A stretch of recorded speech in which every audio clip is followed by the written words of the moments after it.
So may mga obvious na ano, no, wear and tear from 2006. Tignan nyo to dito. Nakakuha ko lang. Ito hindi na original. May mga ganyan, no. Tignan yung discoloration ng paint. Ayan, may mga kalawang. Of course, some of this can be addressed, no? Dito meron ditong ano, parang may matras daw sa kanila, oh. Here. Tapos yung plastic ng ibang nigas na. Pero yung mga gulong niya bago. Look. Bago, 4 na gulong, 8 ply. Goodyear. Oh, pambiyahe kasi talaga 'to eh. Ayan, oh, 8 ply. Goodyear. Ang ganda ng takbo, ang ganda ng suspension, ang lakas. GLS Sport. Yun lang mga obvious na ano, hindi napabayaan kasi wala siyang garahe eh. Wala tong garage eh, kaya nagkaganyan. Pero so far ang ganda pa rin sa loob. Aircon ang lakas, suspension ang lakas, panghakot talaga. Ayan o,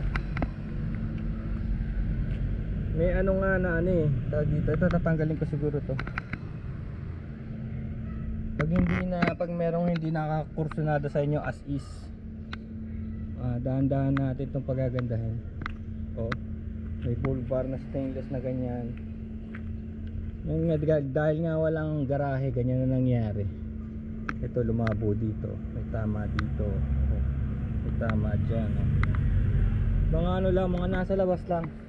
Mga kututusin ang tawag ay superficial na ano, na makukuha rin sa rubbing yung iba dyan, o kaya sa mga basta ito parang second coat lang yata to eh. Dinikit lang to eh, kaya lumabo ng ganyan.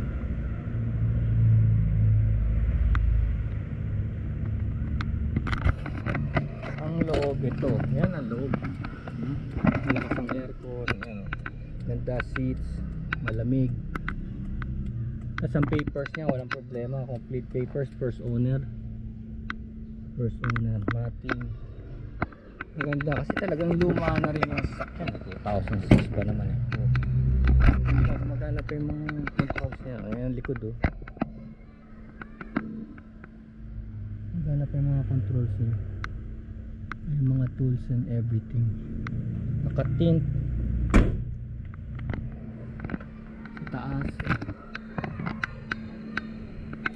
Ganda ng suspension nito, suwabe. So ayan, tignan natin. Tapos sunada niya pa rin. Pero ito madali lang ito eh, kadarating lang kasi, nakukuha ko lang. Ayan, ang number niya 6, ending number 6. Ayan,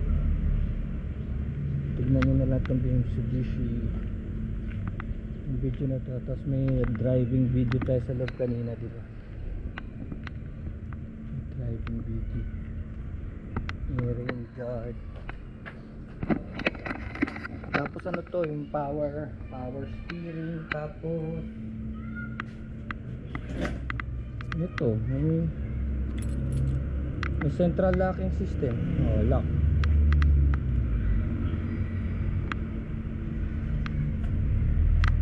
Diba?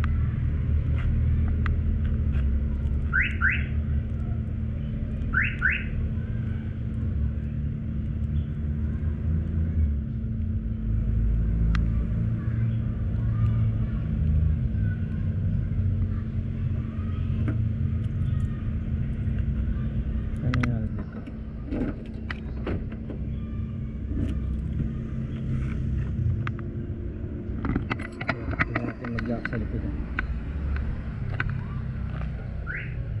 Ayun, naka-arm na yan.